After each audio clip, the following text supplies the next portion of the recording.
અને માંગરોળ હવે તમારે દાલ બાટી ખાવા માટે રાજસ્થાન જવાની જરૂર નહીં પડે, કારણ કે તમારા પોતાના શહેર માંગરોળમાં દાલ બાટી લઈને આવ્યું છે આઈ મોગલ રેસ્ટોરન્ટ।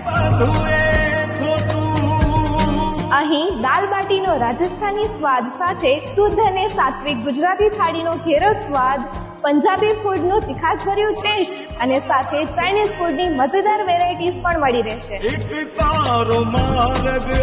ફરસાણમાં મળશે ગરમા ગરમ ગાંઠિયા, ભજીયા અને નાના બાળકોથી લઈ વડીલો સુધી સૌને ભાવે એવી ક્રિસ્પી એન્ડ ટેસ્ટી ચિપ્સ। આવો બેસો અને માણો આઈ મોગલ રેસ્ટોરન્ટ માંગરોળનો સ્વાદ, જે માંગરોળની શાન। તેનું એડ્રેસ છે સોમનાથ દ્વારકા હાઈવે, માંગરોળ બાયપાસ। અધીરો ને વ્યાકુળ થઈને પામી રે કશું નહીં જીવ।